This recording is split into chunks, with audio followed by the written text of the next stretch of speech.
Más de uno de ustedes debe haber escuchado la famosa frase de ateos o los católicos avergonzados de su iglesia que dicen que la iglesia tiene que ir con el ritmo de los tiempos, ¿no? Que tiene que actualizarse, que tiene que ayornarse y dejar las posturas anticuadas sobre sexo, especialmente sexualidad es el tema que más incomoda, ¿no? Y en general sobre otros puntos éticos, ¿no? Y lo que les gustaría a los ateos o a los católicos avergonzados de su propia fe es que la iglesia tenga solo esta cara bonita de ayuda a los pobres, las monjitas, ¿no? Que ayudan a los más necesitados, pero que todos estos elementos de verdad que significan una renuncia personal, un seguimiento de Jesucristo y una vida de acuerdo a los principios del orden natural y del plan de Dios, eso debería desaparecer. ¿Y cuál es la razón que nos dan? ¿O cuál es normalmente el fantasma que nos sacude? Es el de que la iglesia se va a quedar sin fieles, que a este ritmo la iglesia se va a quedar sin fieles. En primer lugar, la idea de que la iglesia católica se vaya a quedar sin fieles no le debería preocupar a nadie, porque Jesucristo efectivamente quería que todos los hombres se salven, quiere que todos los hombres se salven, sin duda alguna. Sin embargo, para que se salven, tienen que salvarse conociendo la verdad de la iglesia, la verdad de la doctrina, no lo que a cada uno se le da la gana. Y en consecuencia la iglesia tiene que predicar la verdad. Y si el costo de predicar la verdad es que nadie le haga caso y que al final se quede sola, pues muy bien. La iglesia fue enviada por Jesucristo a salvar a la humanidad, no a igualarse a la humanidad, no a ganar un concurso de popularidad. Esa no era la tarea de la iglesia y no la es. Sin embargo, valdría la pena revisar si es que adaptarse al mundo es la forma en la que la iglesia ganaría en popularidad. La experiencia de otras denominaciones religiosas que han hecho lo mismo son poco auspiciadoras para aquellos que dicen que la iglesia, al oponerse al cambio de doctrina para complacer a los justos del mundo, sería más popular. El 17 de marzo de este año, los presbiterianos, que son una denominación históricamente muy importante en Estados Unidos, numéricamente no son tan importantes, pero una cantidad muy importante de líderes, presidentes, colonizadores, héroes nacionales, corresponden a la denominación presbiteriana. Es una de las de más prestigio en Estados Unidos, ¿no? Bueno, los miembros de la iglesia presbiteriana USA decidieron finalmente aprobar mediante un proceso complejo que tienen de varios foros. Recuerden que ellos no tienen una autoridad suprema, sino que votan en cada una de sus iglesias, el equivalente, digamos, a las parroquias. Finalmente decidieron legalizar y aceptar en la iglesia como doctrina cristiana el mal llamado matrimonio homosexual. Y esto ya estaba visto porque hacía muchos años que la iglesia presbiteriana estaba acercándose cada vez más a posiciones liberales. En el 2005, la iglesia presbiteriana en Estados Unidos ya había aceptado la ordenación de ministros, mujeres y también homosexuales, ¿no?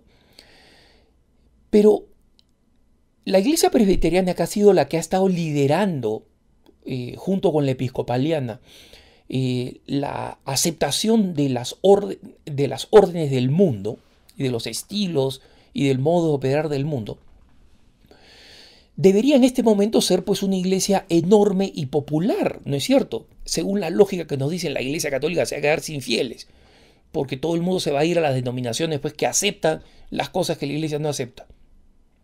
Veamos lo que ha pasado. Entre el 2005 y el 2008, la iglesia presbiteriana perdió el 3% de sus miembros. El 2008 se tomaron otras medidas liberales y solamente entre el 2008 y el 2009 los presbiterianos volvieron a perder otro 3%. Eso quiere decir que en apenas un año la iglesia presbiteriana volvió a perder el número de fieles. La caída de los presbiterianos ha seguido avanzando al punto que hoy en día, en 2015, o sea, 10 años después de las primeras medidas liberales, estamos viendo una iglesia que estaba cerca de los 5 millones de fieles y que hoy en día tiene 1.7 millones de fieles. De 5 millones de fieles en 10 años a 1.7 millones de fieles. Es decir, la gran iglesia liberal, esto es lo que ha obtenido. Y alguno podría decir, bueno, Alejandro, pero estás tomando un caso concreto. Pueden haber otros problemas internos propios de la iglesia presbiteriana. No, hermanos, la tendencia es exactamente la misma. Todas las denominaciones protestantes que han legalizado las relaciones fuera del matrimonio como moralmente aceptables, el matrimonio, el pseudo matrimonio homosexual, como la iglesia episcopaliana, la United Church of Christ, o sea, la unitaria, los Quakers, ¿no? Los cuáqueros, los unitarios universalistas, todos ellos han perdido fieles. La iglesia episcopaliana tiene ahora 1.8 millones de fieles. Es decir, ha perdido en los últimos 12 años cerca del 60% de sus fieles. Cerca del 60%. La iglesia unitaria, la United Church of Christ, según sus propios datos estadísticos, en 1962 tenía 2.5 millones de miembros. 2.5 millones de miembros. Hoy en día, 2015, tiene menos de 1 millón. Son 900 y tantos mil, no llegan al millón. Los cuáqueros no hacen encuestas recientes, pero sí se sabe que entre 1972 y el 2002, la última vez que hicieron una encuesta, ellos han venido perdiendo cerca de un 1.5% de fieles por año. Y el 2011, los unitarios universalistas señalaron que ellos han venido perdiendo fieles de una manera absolutamente dramática año tras año. Y el presidente de los unitarios, que es un latino, Peter Morales, dijo: nosotros, la cultura se está moviendo en nuestra dirección teológicamente, pero no institucionalmente. ¿Esto qué cosa significa? En otras palabras, miren esta declaración, ¿eh? La cultura se está moviendo en nuestra dirección teológicamente, pero no institucionalmente. Eso quiere decir, en otras palabras, que mientras más aceptamos las formas culturales, peor le va a nuestra institución. Y en consecuencia, miren ustedes cuál es la práctica de las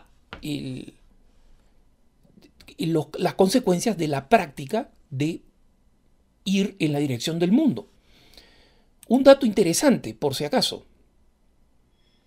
La Iglesia Católica en Estados Unidos ha seguido creciendo en números modestos, pero ha seguido creciendo. La mayoría de ese crecimiento se debe, obviamente, a la población latina. Pero hay un número importante de personas que están viniendo de esas denominaciones. Y hoy en día, los presbiterianos, por ejemplo, que han impulsado esta carrera, digamos, hacia hacia la total aceptación de la cultura homosexual, hoy en día están absolutamente nerviosos y están tratando de dejar en libertad a cada parroquia para que tomen sus propias medidas y los que no quieran aceptar el matrimonio homosexual no lo hagan. Todo con la intención de que no se retiren en masa, pero eso no lo van a parar. Una persona que cree en las verdades bíblicas va a decir: mi iglesia me ha traicionado, mi iglesia ha traicionado a Jesús, yo no voy a seguir a esta tradición, me voy a otra denominación. Y justamente la liberalización, la adaptación al mundo de estas denominaciones son una de las fuentes con las cuales la iglesia en Estados Unidos sigue creciendo. Esto, para que ustedes, hermanos y hermanas, lo tengan en cuenta al momento de pensar si de verdad la iglesia debería adaptarse al mundo para ser popular. A pesar de que la iglesia no está para ganar un concurso de popularidad, con todo, parece que los números demuestran fehacientemente que traicionar a Jesús y a sus enseñanzas no llevan a ningún lado. Que tengas un buen día.